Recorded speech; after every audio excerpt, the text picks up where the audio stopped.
Bonjour, je suis Laetitia Edouin, je suis chargée de recherche au CRIOB. Cette année, je suis l'ambassadrice de la Fête de la Science.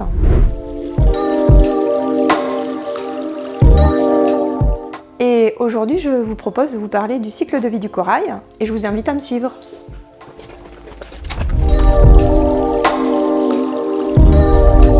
Donc là débute notre expérience. Ici dans ce bac, vous avez des coraux, des Acropora cytherea, et certains qu'on a élevés à la pépinière corallienne. Donc là, ils ont une grande taille. Et donc ce qu'il faut bien savoir, c'est que le corail, c'est un animal. Et il a une particularité, c'est qu'il vit avec une microalgue, la zooxanthelle, et qui vit dans ses tissus. Donc là, on va couper une petite branche du corail et je vais vous faire découvrir les mystères du cycle de vie du corail. Et c'est parti pour la suite.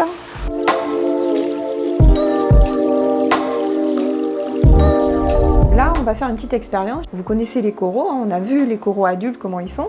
Mais ce qui est vraiment intéressant, c'est quand on regarde le corail de près. Et donc là, à l'écran, vous voyez, là, c'est la branche de corail, hein, du corail qu'on a vu tout à l'heure. Et donc, si vous regardez en détail, vous allez pouvoir voir les polypes du corail. Vous voyez, là, on voit les petites tentacules. Et donc, en fait, ce qu'il faut bien comprendre, c'est que chaque colonie corallienne, au départ, est issue d'un polype comme ça, qui après va grandir et se diviser. Et c'est pour ça que sur la branche, on a des milliers de polypes. Et donc, quelque chose que vous savez peut-être pas, mais c'est que le corail se reproduit de manière sexuée.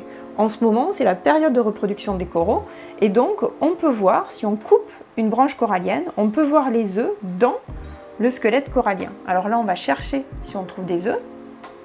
Voilà, alors là, si vous regardez dans le squelette corallien, ici, là, vous voyez un amas, en fait, c'est des œufs qui sont blancs. Donc ceux-là, ils sont pas tout à fait matures. Donc quand les œufs sont blancs, en fait, ça veut dire qu'ils vont pondre le mois prochain. Donc là, on voit bien la grappe d'œufs qui est ici. Donc ça, c'est une colonie qui pondra le mois prochain. Mais on a aussi des colonies qui ont pondu ce mois-ci. Et donc, on a réussi à avoir des bébés coraux. Alors, comment ça se passe? Eh bien, ce qu'on a fait, c'est ce qu'il faut savoir, c'est que ces coraux-là, ils sont hermaphrodites. Et donc, ils émettent dans la colonne d'eau à la fois des ovocytes et des spermatozoïdes. Et on les a mélangés ensemble le soir de la ponte. Et donc ici, vous allez voir les premiers stades de division des œufs. Alors là, sur l'écran, on voit différents stades. Donc au départ, vous avez juste un œuf. Et là, vous voyez que l'œuf commence à se diviser en deux. C'est la première division. Et ensuite, le processus continue. On a des divisions 4, là on a des divisions 8, et ainsi de suite. Donc ce processus de division va continuer pendant plusieurs heures, plusieurs jours, et au bout de 3 jours, on a la petite larve corallienne qui nage. Donc là, à l'écran, vous voyez une petite larve, là. C'est une petite larve de corail donc qui nage, et en gros, en quelque sorte, elle va chercher un endroit où se métamorphoser. Et donc elle peut nager comme ça pendant plusieurs jours, voire plusieurs semaines. En fait, il faut vraiment qu'elle trouve un substrat approprié pour se fixer, parce que finalement, l'endroit où elle va se fixer, ça va être déterminant pour sa survie. Donc nous, ce qu'on a fait, c'est qu'on leur a proposé différents supports.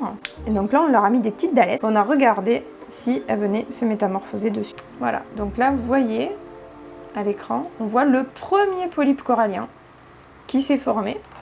Donc là, c'est des larves qui ont à peu près quasi une semaine. Et donc on voit que déjà, elles se sont fixées sur le substrat et on voit déjà la formation de ce fameux polype qui va permettre finalement après d'édifier une nouvelle colonie corallienne. Donc là, on voit qu'il y a déjà en fait la construction calcaire qui commence déjà dessous. Et puis au cours du temps, ce premier polype il va grandir et on va avoir d'autres polypes qui vont se mettre sur les côtés. Et donc on a aussi testé de les faire métamorphoser sur ce qu'on appelle ça c'est des morceaux de roche qui sont sur le récif. Parce qu'en fait, il y a certaines algues encroutantes qui favorisent en quelque sorte la métamorphose de ces larves. Là, vous voyez la petite larve, là, elle est en train de se poser la question si elle va se métamorphoser sur cette zone-là.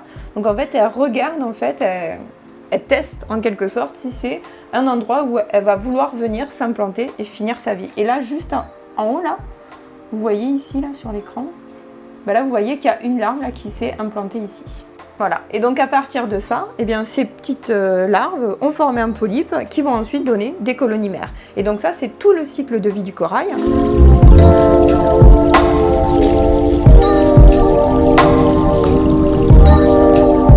Et c'est comme ça qu'on a eu de nouvelles colonies qui se sont implantées sur le récif parce que ces petites larves, elles sont venues, elles ont recolonisé le récif. Donc on peut leur dire merci. Et voilà! J'espère que vous avez passé un bon moment et que vous avez appris plein de choses sur le cycle de vie du corail. Et je vous dis à bientôt. Au revoir.